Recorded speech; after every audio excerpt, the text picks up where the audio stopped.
Welcome back to Class Valuation's new hire training series on appraisal report writing. The intent is to guide a real estate appraiser, a user of appraisal services like an employee at a lender or an appraisal management company, or for that matter, any other reader of an appraisal report through the form. Before we get started, if you're not already a subscriber to the Class Valuation channel, consider subscribing. It helps the channel out, and you'll be alerted to the availability of new content. We appreciate your support, and if you like this video, please remember to smash that like button. Page 1 of the 1004 ends with the improvement section. This area is designed to give the reader of the appraisal report an understanding of the subject's basic construction, features, and improvements. As you follow along, think of how your own property would be described. We start with a general description of the subject property. And although the subject is a single-family dwelling, the form references the main dwelling as a unit. Now, the appropriate box will be checked, indicating if the subject has one single-family living unit or dwelling, or if the property includes an accessory unit, also known as an accessory dwelling unit or ADU. The number of stories.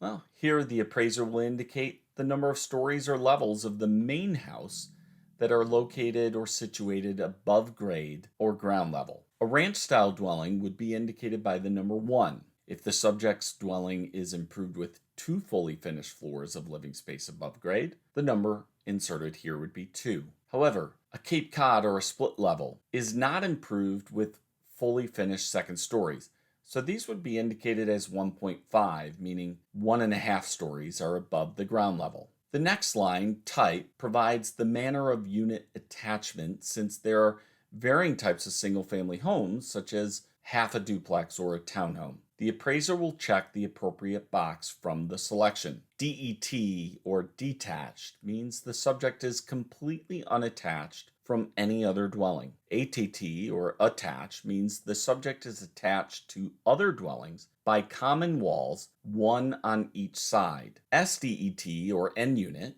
means it's semi-attached. The subject is attached to another dwelling by one common wall and is an end unit of a group of row houses or townhomes, perhaps even a half a duplex. The appraiser must also indicate what stage of construction the subject improvements are in. Here, only one box will be checked: existing, proposed, or under construction. If the subject is 100% complete, no matter what its actual age, new to over a few hundred years, the existing box will be checked. If the construction of the subject improvements has not yet started, then proposed would be checked. However, if any stage of construction has begun, from the trenching or digging of the foundation footings to almost fully constructed, the subject improvements would not be considered completed, and the under construction box will be checked. It is noted that for properties either proposed or under construction, the appraiser should already have received plans or a builder's certification or even specifications to review. The appraiser should enter an appropriate architectural design style type that best describes the subject property.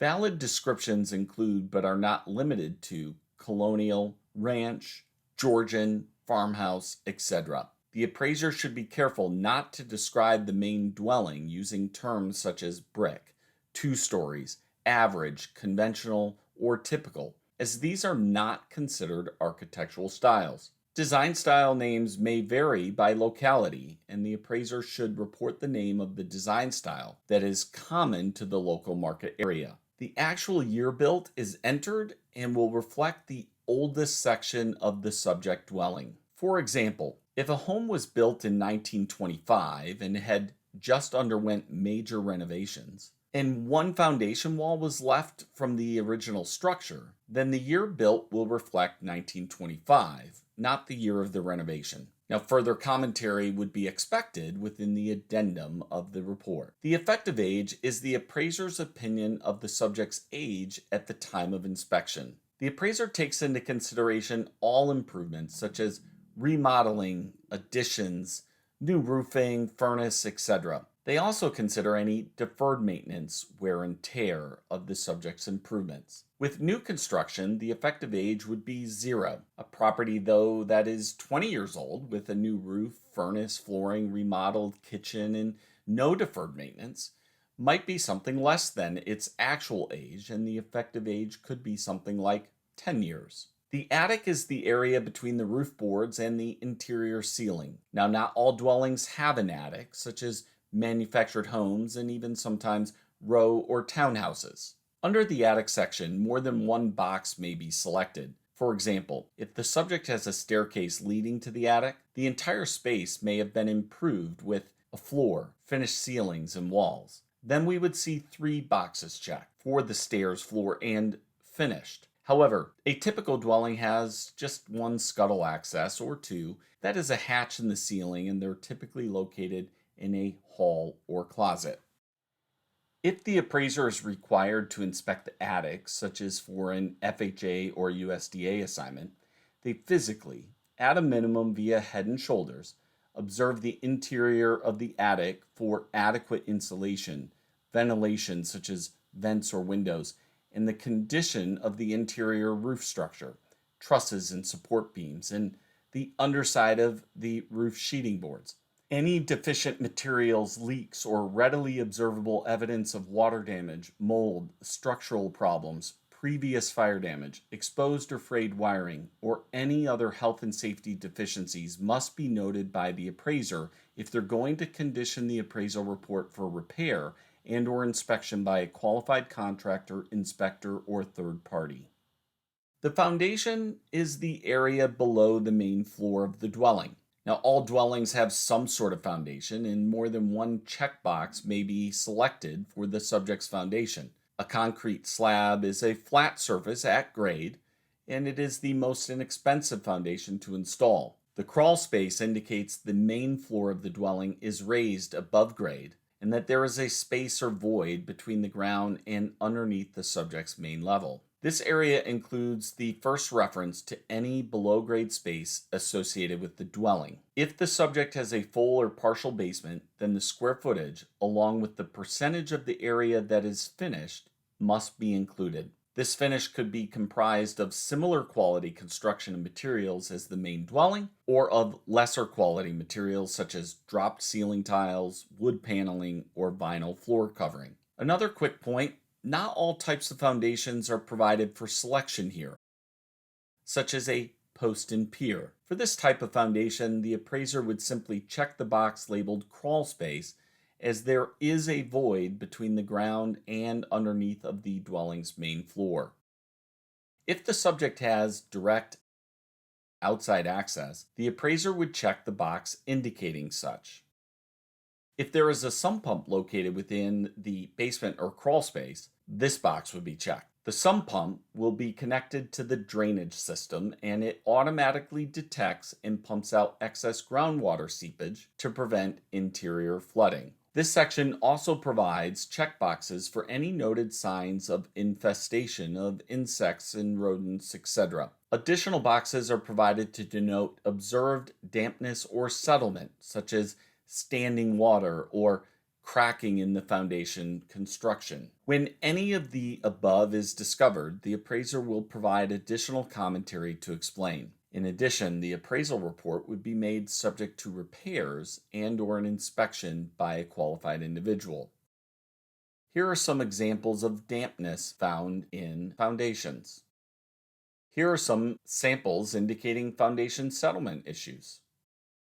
For the heating system portion of the improvement section, the appraiser will check the appropriate box to indicate the type of heat system. The selections are FWA for forced warm air, which is blown into the rooms, or HWBB for hot water baseboard. This is where hot water is pumped through piping to a room and heat is emitted from the element. Then once cold, the water returns to the boiler to be reheated. Radiant heat is emitted from elements or cables and can be hot water or electric, or other. If other is indicated, the appraiser must also provide a brief description. For example, EBB for electric baseboard. Examples of some of the items the appraiser may need to check when observing the heat system are noted here. The appraiser must also enter the fuel type for the heating system. For example, coal, gas, oil, propane, electric, etc. For the cooling system, the appraiser must indicate the type of system that is present. This might be central air conditioning, individual, or other. And if other is marked, the appraiser must provide a brief description. Examples of some of the items the appraiser may need to check when observing the cooling system are noted here. The appraiser should select the heating and or cooling types, and if there is no heating or cooling system source, the appraiser should indicate other and enter none as the description. Exterior description and materials and condition. The appraiser will first provide a description of the material and materials, followed by the appraiser's opinion of their condition. Note, if the opinion of value is subject to items being installed new or replaced, then the condition will reflect the item as a hypothetical condition that the item has been installed, thus good condition. The foundation walls might be stone, poured concrete, brick, concrete block, wood, etc. Then the appraiser will provide their overall condition, such as good, average, fair, or poor. The exterior walls could be comprised of aluminum, brick, vinyl, wood, logs, etc., and any combination thereof. Again, the appraiser provides their determination of the condition. The roof surface typically would be composition shingling in our area of Michigan. However, there are numerous roof exterior materials throughout the country, like cedar shake wood, slate, tile, metal, etc. A roof may be rubber, asphalt, tar, or tar with gravel, fiberglass. Either way, always followed by the overall opinion of their condition. Gutters and downspouts. Now, not all dwellings have these, particularly in dry climates like Phoenix. However, they are recommended to prevent foundation damage due to water seepage. Standard materials are aluminum, yet they can be comprised of copper or vinyl. Again, the appraiser provides their determination of the condition. Window type. As you may have already noticed in your own property or at family and friends, there are many various window styles and types. Single or double hung, sliders or awning, even casement windows. And the materials differ as well, from vinyl, aluminum, wood, fiberglass. Either way, they would be indicated by the appraiser, followed with a condition. Storm sash insulation. The storm sash is a window placed on the outside of the main window to help with insulation and protection of a single pane window. These windows are improved with screens that can be removed and replaced with the storm window. These have more commonly been replaced with the window type improved of a single or double or triple pane window that is built in, and this is referenced as glazing for their insulation properties. Numerous appraisers simply indicate the subject is improved with storm windows and enter yes rather than the type, as they may have already noted a description under window type. Screens, again, we often see the appraiser enter either yes or no to indicate if the subject windows are improved or not with screens. However, the appraiser should indicate the materials used in their condition, for example, aluminum, steel, or fiberglass mesh. In this example, we see how the form should be completed. Materials first, followed by the condition. Amenities and other subject property amenities are reported in this next section. They might include a wood stove, fireplace or fireplaces, fences, patios and or decks, porches, pools, and other. The appraiser should select the appropriate checkboxes for all features. However, if the subject is not improved with the form noted amenity, then the appraiser should enter a 0 or the word none. Interior components, materials, and condition. Again, the appraiser will first provide a description of the material or material first, followed by the appraiser's opinion of their condition. Note, if the opinion of value is subject to items being installed, new or replaced, then the condition will reflect the item as a hypothetical condition that the item has been installed, thus good condition. Floors might be comprised of wood, vinyl, ceramic tile, carpeting, and will reflect the entire dwelling. Then the appraiser will provide their overall condition, such as good, average, fair, or poor. The walls could be constructed of drywall, plaster, wood paneling, etc., followed by the condition. Trim or finish? This is referring to the trim surrounding doors, windows, and along the ceilings and or floors, typically constructed of wood or some other man-made material, and some window sills, though, could be made of stone. Again, the appraiser provides their determination of the condition. Bath floor might be comprised of wood, vinyl, ceramic tile, etc. Once again, followed by the condition. Bath wainscot. This is the wall surface of the tub and or shower surround. The materials would often be stone, tile, man-made acrylics, or fiberglass, etc. Here again, materials are first, followed by the condition of those improvements. Car storage. The appraiser must also describe the car storage feature for the subject property. The appraiser must indicate whether the subject property has a driveway, garage, and or carport. The appraiser must enter the number of spaces for each type of car storage. If none, the appraiser must enter 0. Is the garage attached? Is it detached?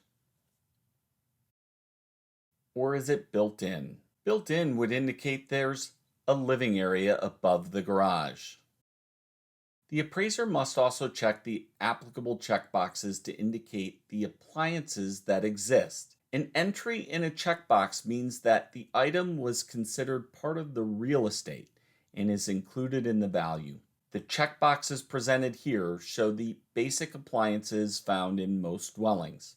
If other is checked, the appraiser must describe the appliance, which might be a wine cooler or something like that. Note, some appraisers enter the letter P, as in personal, in these boxes, to indicate that the appliances are present but considered to be personal property, not real property. If the appliance is not considered part of the real property and is personal, then the box should be left blank. Finished area above grade and GLA above grade. Here, the appraiser must enter the total number of finished rooms above grade, which includes all main living areas such as the living room, family room, kitchen, dining room, bedrooms, den, and bonus room. Foyers, bathrooms, and laundry rooms are not included in the room count. The appraiser must enter the total number of bedrooms above grade and the total number of bathrooms above grade. It is noted a 3/4 bath, which is improved with a sink, toilet, and shower, is to be counted as a full bath in all cases. Quarter baths, which refer to a bath that only features a toilet, are not included in the bathroom count. The number of full and half baths must be entered separated by a period. The full bath count is presented on the left side of the period, and the half bath count is represented on the right side of the period. The appraiser must enter the total square footage of the above grade living area. The reporting format is noted here. The appraiser will use the additional features line to describe specific features of the subject that require additional commentary. For example, energy efficient items or additional amenities like outbuildings, etc. The next commentary line will be used to describe the overall condition rating. The appraiser must select one of the following condition ratings that best describes the overall condition of the property. The condition rating, which must be in UAD format, must describe the physical condition of the subject property as of the effective date of the appraisal report on an absolute basis, not on a relative basis, or how the subject property relates to other properties in the neighborhood. This rating will also be transferred over to the sales comparison approach section. Most appraisal software packages will do this automatically.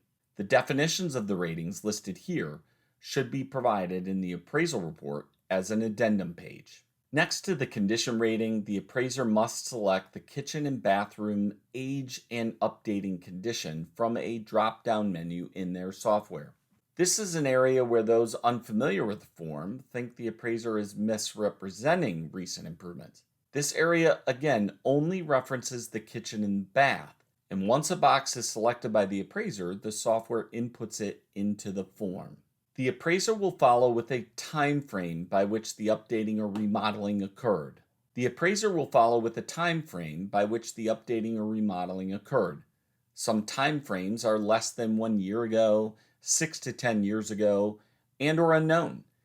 Time frames represent the time period in which the majority of the improvements were completed.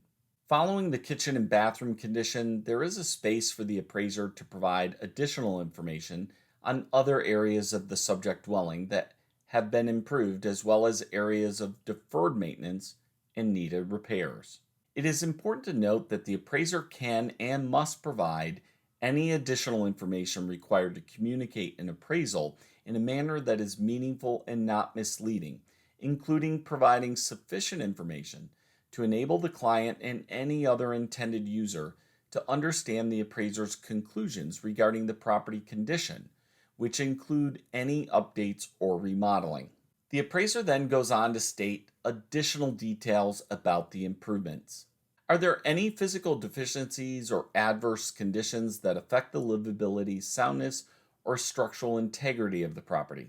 The appraiser will either check yes or no, and if no is selected, then no explanation is required or needed. However, it is not uncommon for appraisers to provide some sort of additional commentary regarding the subject's improvements here.